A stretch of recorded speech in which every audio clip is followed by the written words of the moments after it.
Hello बच्चों, hope you are good and having a great day so far. My name is Gaurav Sharma and you welcome here. बच्चों, इस video में हम लोग बात करेंगे चैप्टर आर एनवायरनमेंट से टॉपिक कि किस तरह से हमारी जो एक्टिविटीज़ होती हैं वो अफेक्ट करती हैं हमारे एनवायरनमेंट को, जो कि आपके एनसीईआरटी का एक टॉपिक है। और जानेंगे कि इस पर्टिकुलर टॉपिक से पिछले बीते कुछ सालों में बोर्ड्स में किस तरह के सवाल फ्रेम हुए हैं और कितने मार्क्स वाइज फ्रेम हुए हैं। लाइक 2 मार्क्स के कैसे फ्रेम हो सकते हैं, 3 मार्क्स के कैसे हो सकते हैं, अगर 5 में आता तो कैसे होगा, इस तरह से।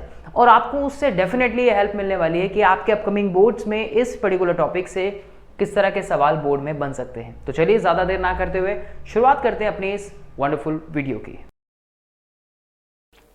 फर्स्ट क्वेश्चन तो आ चुका है, which is industrialisation has been adversely deteriorated the environment, give 4 reason in support of the statement. ये जो हमारे क्वेश्चन है ये बहुत ज़्यादा जनरल क्वेश्चन है। ये हम सभी को पता है कि किस तरह से जो हमारा विकास हो रहा है, किस तरह से जो हमारा इंडस्ट्रियलाइजेशन हो रहा है वो हमारे इफेक्ट कर रहा है हमारे एनवायरमेंट, क्योंकि इसके थ्रू हमारा जितना ज़्यादा हमारा इंडस्ट्रियलाइजेशन उतना ज़्यादा हमारा पॉल्यूशन बढ़ता चला जाता है। लैंड का, सॉइल का, और सॉइल पर एयर, वाटर, ये सारा पॉल्यूशन हमारा बढ़ता चला जाता है, क्योंकि जितना भी इंडस्ट्रियलाइजेशन वेस्ट होता है वो हमारा किस में जाता है, स्मोक होती है तो हमारा किस में जाता है, एयर पॉल्यूशन को कर रहा है। अगर उसका सारा का सारा सीवेज में उसके केमिकल्स जा रहे हैं, उसके थ्रू वो किस में जा रहे हैं, लैंड्स में, लेक में, पॉन्ड्स में, इन सारी चीज़ों में वो अपना केमिकल प्रोवाइड कर रहा है। क्लियर? उसमें जो नॉइस प्रोड्यूस हो रही है वो नॉइस पॉल्यूशन को कर रहा है। इसी तरह से इंडस्ट्रियलाइजेशन हमारा क्या कर रहा है, हमारे एनवायरनमेंट को अफेक्ट कर रहा है। एक बार इसमें देख लेते हैं कौन कौन से पॉइंट आते हैं। वैसे आप इसमें अपने अकॉर्डिंग भी मार्क्स लिख सकते हैं, बट अगर आप टू द पॉइंट इसमें लिखेंगे तो आपकी जो स्कोर होगी वो बहुत ज़्यादा अच्छी होती है। ठीक है, तो एक बार क्वेश्चन कोई सा भी टॉपिक हो, नहीं आता तो बना के लिखना एक अलग बात है, बट पढ़ा हुआ थोड़ा सा उसका और थोड़ा सा अपना, बट हमें ध्यान रखना है कि हमें सिर्फ और सिर्फ टू द पॉइंट आंसर देना है, ब्रीफ में। वो आपका चिट्ठा पढ़ने नहीं बैठेगा examiner. Clear? Rapid industrialization has increased the demand of more land area, forcing the new factories in demand of fulfilled the clearing the forest area। Deforestation भी कर रहा है, क्योंकि जिस तरह से लैंड की उसको डिमांड हो रही है, ये तो है नहीं कि छोटी सी जगह पे आप कोई भी फैक्ट्री बना दो। क्लियर? तो उसके लिए कोई जो हमारा रेजिडेंशियल एरिया होता है, फैक्ट्रीज का एरिया उस तरफ होता है जहाँ रेजिडेंशियल एरिया नहीं होता है। रेजिडेंशियल एरिया में आपको फैक्ट्रीज देखने को नहीं मिलेंगी, क्योंकि उनमें जो बहुत ज़्यादा केमिकल प्रोड्यूस होता है, डिस्टर्बेंस होती है, तो लोगों को बहुत ज़्यादा प्रॉब्लम होती है। बट क्या होने लग गया है कि दूर अगर जगह जाके आप इंडस्ट्रियलाइजेशन कर रहे हैं, देन फैक्ट्रीज बना रहे हैं, तो क्या कर रहा है, वहाँ का जितना भी फॉरेस्ट है वो सब डिफॉरेस्टेशन करने के बाद ही हमको मिल रहा है। तो अब हम इसमें देखते हैं कि आप इसमें किसी भी तरह का क्वेश्चन कर सकते हैं। Deforestation is one of the major cause of ecological imbalance. Ecological imbalance भी हो रहा है, हमारा डिफॉरेस्टेशन हो रहा है। क्यों? जो हमारे फॉरेस्ट होते हैं वो क्या करते हैं, हेल्प करते हैं हमारे इकोसिस्टम को मेंटेन करने में। क्लियर? इस क्वेश्चन को आई डोंट थिंक सो कि बहुत ज़्यादा डिटेल में हमें पढ़ने की ज़रूरत है। जो इसके मेन पॉइंट थे वो मैंने इसको आपको क्लियर कर दिए हैं। तो चलते हैं, पढ़ते हैं अपना next question. Which is why is government of India imposing a ban of the use of polythene bag, suggest 2 alternative the use of bags and explain how this ban is likely improve the environment. वो पूछ रहा है कि जो हमारी government है उसने plastic को, पॉलिथीन को बैन क्यों करा है, और क्या ऐसा करने से हमारे एनवायरनमेंट पे कुछ इफेक्ट हो रहा है, कुछ इम्प्रूव हो रहा है, वो ये पूछना चाहते हैं। हाँ जी, हो रहा है, क्यों नहीं हो रहा।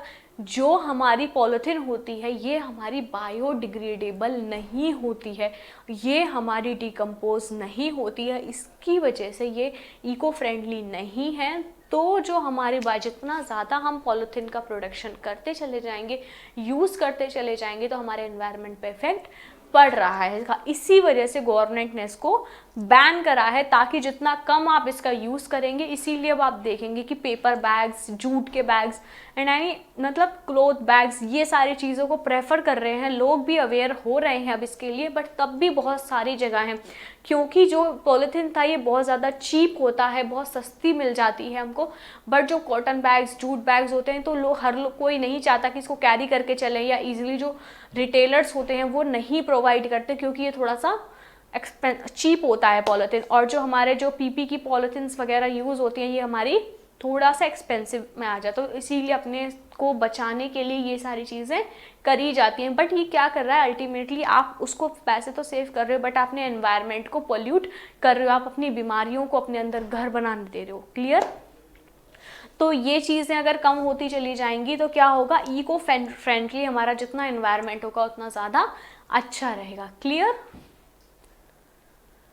तो आप इसको रीड कर लीजिएगा एक बार क्या होता है इसमें। नेक्स्ट क्वेश्चन पे आते हैं हम अपना। In some state of our country there is a ban of use of polythene bags for shopping, why list 3 advantage of using jute bag. जैसा भी हमने इसको क्लियर करा था कि क्यों बैन करा है और क्या एडवांटेज है, क्योंकि इससे प्लास्टिक का हमारा जो प्रोडक्शन होगा वो अपने आप कम होगा, क्योंकि उसकी डिमांड कम होती चली जाएगी। जो जूट बैग है वो इको फ्रेंडली होते हैं, मेंटेनेंस की रिक्वायर्ड नहीं होती है, आप एक बना लिया और बहुत लंबे टाइम तक आप उसको कैरी कर सकते हैं। ठीक है, 100% बायोडिग्रेडेबल होते हैं, रिसाइक्लेबल होते हैं, चीप भी मिलते हैं ये। ठीक है, और रीयूज भी कर सकते हैं आप इसको बार बार। अगेन वही question, affluent lifestyle has been a negative impact on the environment, justify the. कैसे हमारी जैसे जो हमारा काम करने का जो तरीका है, जो लोगों का काम करने का तरीका है, उसकी वजह से, उनके लाइफ स्टाइल की वजह से कैसे हमारा जो एनवायरनमेंट है वो अफेक्ट हो रहा है। तो जैसा हमारा लाइफ स्टाइल है, हम क्या कर रहे हैं, बार बार वेस्ट जनरेट करते रहते हैं, अवेयरनेस नहीं फैला रहे हैं अपने अंदर, अवेयर नहीं हो रहे हैं कि नहीं मुझको वेस्ट नहीं प्रोड्यूस करना है, मुझको कम से कम चीज़ें का इस्तेमाल करना है, मुझे इको फ्रेंडली चीज़ों का इस्तेमाल करना। अभी किसी को आप बोल दो डिबेट में तो वो आपको लेक्चर सारे दे देगा, पर घर में जाके वो ही काम नहीं करेगा। तो हमें ट्राई करना है कि ये चीज़ें ना हो। Exploitation of natural resources, excess exploitation of underground water lead the अब इसमें आपसे पूछा चला जा रहा है कि किस तरह से। अब हम क्या कर रहे हैं कि वो जो समर सीवर सुनी होगी, अब क्या कर रहे हैं हम, पहला तो पानी अपना यूज़ कर ही जा रहे हैं, उसको पॉल्यूट कर रही है। अब हमने क्या करा है, जितना हमारे अंडर ग्राउंड वाटर है उसको भी अब हम उस समर सीवर के थ्रू निकाल रहे हैं, वो हम उसको अंदर के पानी को भी ख़त्म कर रहे हैं, यूज़ कर रहे हैं हम उसको भी। अब over use of fertiliser and lead to the pollution and soil erosion.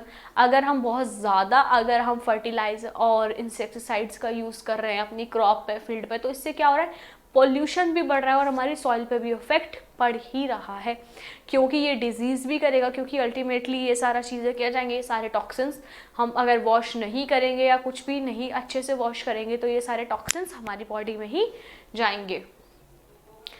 तो give one example from your daily life where the domestic waste can be effectively reused and recycle. अब वो आपसे पूछ रहा है कि आप बताइए कि आप किस तरह से अपने उनको यूज़ कर सकते हैं, रीयूज़ कर सकते हैं अपने प्लास्टिक को। अब जैसे प्लास्टिक के कंटेनर्स हो गए, जार के कंटेनर हो गए, आप इसमें स्टोर कर सकते हैं, स्टोरेज कर सकते हैं आप।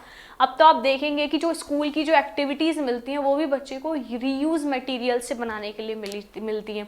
आप उसका पेंसिल स्टैंड बनाइए, कुछ भी स्पून स्टैंड बनाइए, ये सारी चीज़ें आप कर सकते हैं। तो आप कैसे यूज़ कर सकते हैं, आप स्टोरेज का काम कर सकते हैं, जितने भी कंटेनर्स वगैरह आते हैं उनको स्टोर कर सकते हैं। क्लियर?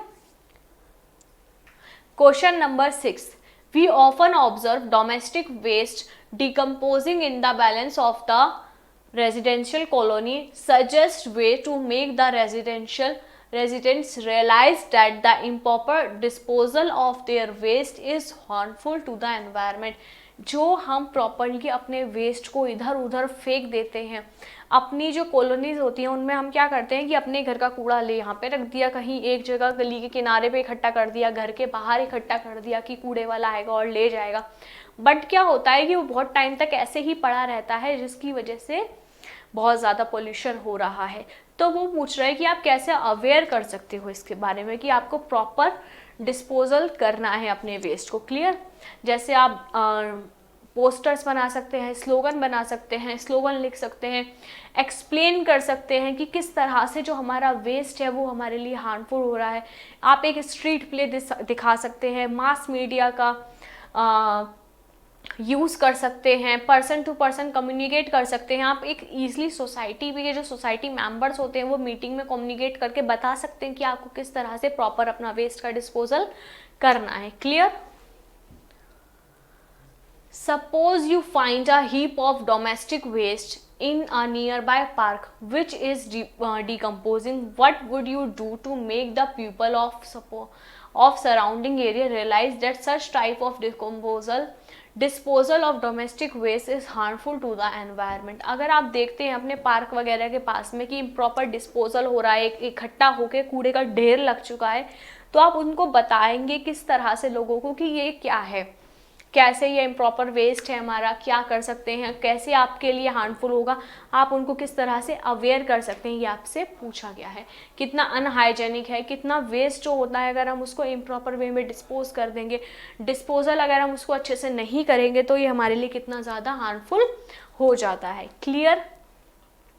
ये आपसे रिगार्डिंग आपकी जनरल अवेयरनेस के आपके अकॉर्डिंग ये इस तरह के क्वेश्चन पूछे जाते हैं कि बच्चे को कितना पता है इस बारे में, बच्चा कितना अवेयर है अपने एनवायरनमेंट के थ्रू। ठीक है, तो इस तरह के क्वेश्चन आपको इस चैप्टर में से देखने के लिए मोस्टली मिलेंगे ही मिलेंगे। तो पढ़ते हैं अब हम अपने इस क्वेश्चन के आंसर को एक बार और, ताकि आपको क्लियर हो जाए कि हमें क्या करना है। Some of the waste you make people realize that the improper disposal of waste will be realize harmful gases। हम बता सकते हैं कि किस तरह से इसकी जो गैसेस हैं वो निकलती हैं, बहुत ज़्यादा कूड़े की जो स्मेल होती है वो निकलने लगती है, जितने भी केमिकल होंगे, आपने हर तरह का वेस्ट, ई वेस्ट वगैरह सारी चीज़ें आप उसमें डाल रहे हैं तो वो हमारे लिए कितनी हार्मफुल है। आप उनको एक प्रोवाइड कराइए स्प्रे, आप क्या कर रहे हैं, आपने प्रोवाइड करा दिया है मॉस्किटो को कि ये तुम्हारे खाने की जगह बन रही है, वो क्या कर रहे हैं, डिजीज़ कैरी करते हैं बहुत ज़्यादा। हमारे जो मॉस्किटोज़ होते हैं, डेंगू, मलेरिया वगैरह, ये सारी चीज़ें कल होने लग गई हैं, होती हैं डेंगू वगैरह। तो इस चीज़ को आप उनको अवेयर कर सकते हैं कि ये इसके साइड इफ़ेक्ट्स है, तो इस तरह के काम आपको नहीं करने हैं। चलिए, तो ये वाले जो क्वेश्चंस थे ये हमारे ख़त्म होते हैं। अब हम पढ़ते हैं अपने नेक्स्ट क्वेश्चंस को। सो स्टार्ट करते हैं अपने क्वेश्चन नंबर 1 से, which is write 2 harmful effect of using plastic bags on the environment, suggest alternative use of plastic bags and list any 2 practice that can be followed to dispose of the waste produce in our homes. आपसे ये बहुत ज़्यादा general question पूछा गया है कि किस तरह से जो प्लास्टिक बैग है वो आपके एनवायरनमेंट के लिए हार्मफुल है और आप इसको कौन से अल्टरनेटिव यूज़ आप कर सकते हैं। हम सभी को पता है कि प्लास्टिक का बहुत ज़्यादा हमारे लिए इको फ्रेंडली नहीं होता, बायोडिग्रेडेबल नहीं होता, इसी वजह से ये हमारे लिए बहुत ज़्यादा हार्मफुल है। आप instead of plastic we can use jute bags, cloth bags. Clear? कैसे ये हमारे लिए हार्मफुल है? क्योंकि ये क्या करता है कि जब भी चला जाता है, मतलब ड्रेन कर देता है, ड्रेनेज जितना भी होता है ना, हमारा जो सीवेज वगैरह होता है, जो हमारी नालियाँ होती हैं, उनको क्या करता है, ये बंद करने लगता है। अगर आप बहुत ज़्यादा अमाउंट में प्लास्टिक को ऐसे ही थ्रो कर देंगे कहीं पर भी सीवेज के अकॉर्डिंग, तो वो क्या करेगा, अल्टीमेटली वहाँ पे चला जाता है पानी में। ठीक है, तो क्या करता है, उसका स्टोर, उसका जो लीक जो उसको क्या करता है, उसको बंद कर देता है। आप उसको एकदम से नहीं हटा सकते हो। अगर आपने बहुत टाइम देखा, मॉस्किटो को ब्रीड करता है, जहाँ पानी का ढेर लगने लग जाएगा तो ये मॉस्किटो को भी ब्रीडिंग स्टार्ट कर देगा। प्लास्टिक क्या होती है, ये इजीली डिकम्पोज नहीं होती है, इसीलिए हमें क्या करना पड़ेगा, जूट बैग्स, क्लॉथ बैग्स और जितने भी इको फ्रेंडली चीज़ें हैं उनको हम यूज़ कर सकते हैं इसकी जगह। क्लियर? अब नेक्स्ट आपसे पूछा गया था practice that can be follow to decompose the waste produce in our homes. कौन सी चीज़ें हैं जिन पे आप फॉलो कर सकते हैं हमारे वेस्ट में, जो हमारे घर से प्रोड्यूस होता है। हम सेपरेट कर सकते हैं अपने वेस्ट को, बायोडिग्रेडेबल और नॉन बायोडिग्रेडेबल। हम उसको कन्वर्ट कर सकते हैं मैन्योर, कंपोजिटिंग कर सकते हैं, मतलब जितना भी आपका बायोडिग्रेडेबल वेस्ट है उसको आप कलेक्ट करके सॉइल में डालें। ठीक है, और जैसे पील्स वगैरह जितने भी होते हैं, वेजिटेबल, फ्रूट, उसको आप एक जगह पे इकट्ठा करेंगे तो बहुत ज़्यादा टाइम नहीं लगता है कंपोजिटिंग में, और बहुत सारे लोग हैं जो कंपोजिटिंग कर रहे हैं organic.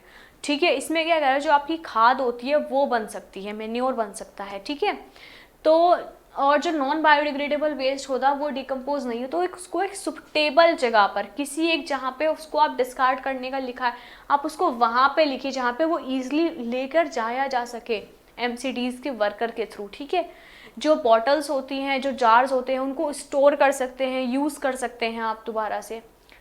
Next question, complete the following table. Table आपको बनानी है, फॉर्मूला बताना है, ऑक्सीजन का कितना होता है, ओजोन का कितना होता है, बेनिफिट बताने हैं बायोटिक कंपोनेंट्स के, ठीक है। हाउ इज ओजोन फॉर्म्ड, अब वो पूछ रहा है ओजोन बनती कैसे है। चलिए, हमें पता है क्या होता है, ऑक्सीजन क्या करता है, क्या फॉर्मूला होता है ऑक्सीजन का, O2, इसका क्या होता है O3, इसका क्या होता है O2, ये क्या करता है रेस्पिरेशन में हेल्प करता है हमारी, और ये क्या करता है यूवी रेस को एब्जॉर्व करता है ओजोन, और उससे हमें प्रोटेक्ट करता है, protect from UV rays. Clear. अब ओजोन बनता कैसे है, absorb the harmful UV rays coming from the sun. When the higher energy of UV rays, हमें ये चीज़ हमने जब पढ़ी थी तब हमने देखा था जो हमारा ओजोन होता है ऑक्सीजन से ही तो बन रहा है। क्या करता है ऑक्सीजन, क्या करता है यूवी रेडिएशन की प्रेजेंस में, सन की जो यूवी रेडिएशंस आती हैं उसकी प्रेजेंस में ये ब्रेक डाउन होता है और O+O सिंगल मॉलिक्यूल्स बनाता है इसका। बट अगेन जब ये फॉर्म होता है हमारा इस मॉलिक्यूल्स के साथ में तो क्या बनाता है ये O3, मतलब ओजोन लेयर। क्लियर। ओजोन जो लेयर होती है ये हमारे लिए प्रोटेक्शन का भी काम करती है यूवी रेडिएशन से, और जो होता है इसमें ये क्या करता है, ओजोन लेयर इतना डेडली पॉइजनस गैस होता है कि इतना डेडली होता है कि अगर ये एनी हाउ हमारी अर्थ पे किसी भी तरह से पहुंच जाए तो ये हमारे लिए भी बहुत ज़्यादा हार्मफुल है, जो लाइफ एग्जिस्ट कर रही है उनके लिए बहुत ज़्यादा खतरनाक है ये। ठीक है, जैसा मैंने अभी आपको बताया था वही इसका फॉर्मूला है। अब नेक्स्ट क्वेश्चन है हमारा, you have been selected to talk on ozone layer its protection. अब आपको सेलेक्ट करा गया है कि आपको ओजोन लेयर और उसकी प्रोटेक्शन के ऊपर आपको बात करनी है एनवायरनमेंट डे पे। हम बता सकते हैं कि ओजोन के बेनिफिट क्या हैं, हम उसको कैसे प्रोटेक्ट कर सकते हैं, हम जो अपना CFCS का जो प्रोडक्शन है उसको कम कर सकते हैं, और जो गवर्नमेंट ने जो स्टेप्स लिए हैं, कब लिए थे, कैसे लिए थे, वो बता सकते हैं। Clear. Why should ozone layer be protective to save the environment, ozone layer को सेफ कैसे कर सकते हैं, protected to save the environment, किस तरह से ओजोन लेयर हमारे एनवायरनमेंट को सेफ कर रही है।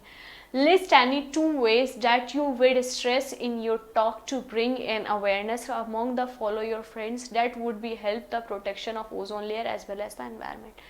आपको इसमें क्या करना है, आपको बस इस टॉपिक के बारे में बहुत अच्छे से पढ़ना है, ओजोन लेयर क्या है, उसका फॉर्मेशन क्या है, उसका फंक्शन क्या है, और वो क्या काम करती है, और कौन सी गैसेज हैं जो उसको भी हार्म पहुंचा रही है। इतनी चीज़ आपको पता होगी, क्वेश्चन आपको घुमा फिरा के कहीं से भी दे देगा, आप उसको आंसर कर सकते हैं। क्लियर। ओजोन लेयर क्या है, ओजोन लेयर हमारी जो लाइफ है उसको एग्जिस्ट करने के लिए बहुत ज़्यादा इम्पॉर्टेंट है। अगर ओजोन लेयर प्रोटेक्ट नहीं करेगी हमें यूवी रेडिएशन से, तो हमारी अर्थ पे क्या होगा, कैंसर, स्किन कैंसर, ये सारी चीज़ें उसके अलावा होने लगेगी, जो हमारे प्लांट्स हैं उनको भी बहुत ज़्यादा हार्म पहुँचेगा। तो ओजोन लेयर हमारे लिए बहुत ज़्यादा ज़रूरी है। Clear. Next question, after the examination Rakesh with his friend went on a picnic to a nearby park. All the friends carried the cooked food packed in plastic bags.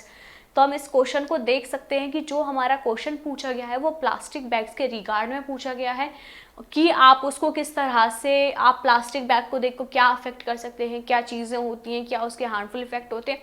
तो ये सारी चीज़ें आपको पता होनी चाहिए कि बायोडिग्रेडेबल कंपोनेंट्स कौन से होते हैं, नॉन बायोडिग्रेडेबल कंपोनेंट्स कौन से होते हैं। ठीक है। And plan to decompose by burning. Rakesh immediately checked them and suggested that to segregate the leftover food and peel from the plastic material and respectively decompose them off separately in green and red dustbin placed in the corner। क्योंकि Rakesh aware था कि कौन सा हमारा biodegradable waste है और कौन सा हमारा नॉन बायोडिग्रेडेबल वेस्ट है। सेपरेट डस्टबिन में उसको डिस्कार्ड करने से ये होगा कि जो हमारा वेस्ट है वो इजिली डिकम्पोज हो जाएगा। ठीक है। In your opinion is burning of plastic is an eco friendly method of waste disposal, why, state the advantage of method suggested by the. अब आपसे यही चीज़ पूछी गई है कि जो आप अगर प्लास्टिक को अगर आप जलाएंगे तो क्या करेगा, पॉल्यूशन ही तो क्रिएट करेगा, वो इको फ्रेंडली मैटर नहीं है हमारा, तो बहुत ज़्यादा हार्मफुल गैसेस को प्रोड्यूस करेगा। तो राकेश का जो ओपिनियन था वो बहुत ज़्यादा अच्छा था, उसने क्या करा, हमारे वेस्ट को सेपरेट कर दिया और ईजिली डिस्कार्ड कर दिया। आपसे इस तरह के आपको पैराग्राफ दिए जाएंगे, उनसे रिलेटेड आपको केस दे दिया, स्टडी करके उसको उसके थ्रू आंसर करना है। How can we contribute in maintaining the parks and road to neat and clean, किस तरह से पार्क एंड रोड्स को आप क्लीन कर सकते हैं, कैसे हम उसको मेंटेन कर सकते हैं। हम सबसे पहले इस चीज़ को करने के लिए अपने को अवेयर करेंगे कि हाँ हमें पता है कि हमें किस तरह से मेंटेन करना है, किस तरह से जो हमारा वेस्ट है उसको डिस्कार्ड करना है। ये चीज़ें अगर हमें पता है तो हम इसमें अपना बहुत इंपॉर्टेंट रोल प्ले कर सकते हैं। ये चीज़ हर किसी को पता होनी चाहिए। ये चैप्टर आप सभी के लिए सब बहुत जनरल चैप्टर है, सबको पता होना चाहिए कि एक्चुअली एनवायरनमेंट क्या है और कैसे ये हमारे लिए वरदान है जिसको हम क्या कर रहे हैं, पोल्यूट कर रहे हैं, और कैसे हम इसको जो पोल्यूशन हो रहा है उसको कम कर सकते हैं। ठीक है, next we can contribute to keep the roads our, ये सारी चीज़ें तो हमें पता ही हैं, जैसे मैंने अभी आपको बताई कि क्या क्या होती हैं। पॉइंट्स आपको कैरी ध्यान से पढ़ने हो तो आप इसकी PDF आपको डिस्क्रिप्शन में मिल जाएगी। आप एक बार फिर से इस चैप्टर को, इसके सारे क्वेश्चन आंसर को एक बार रीड आउट कर लीजिएगा जब भी आप रिवीजन करने बैठेंगे। ओजोन क्या है, how and where it is form in the atmosphere and how does it affect an ecosystem. Ozone layer हम पढ़ चुके हैं। ओजोन लेयर क्या होती है, ओजोन लेयर एक प्रोटेक्टिंग लेयर है जो एनवायरनमेंट को, हमारी जो अर्थ है उसको सेव कर रही है यूवी रेडिएशन से जो हमें सन के थ्रू मिलती है। ओजोन जो होती है कहाँ मिलती है, स्ट्रेटोस्फेयर में मिलती है, अर्थ के ऊपर जो लेयर होती है उसमें मिलती है। ठीक है, और ये कैसे बनती है, O3 के जो मॉलिक्यूल्स, ओजोन ऑक्सीजन के जो मॉलिक्यूल्स होते हैं यूवी रेडिएशन के प्रेजेंस में क्या करते हैं, ब्रेक डाउन करके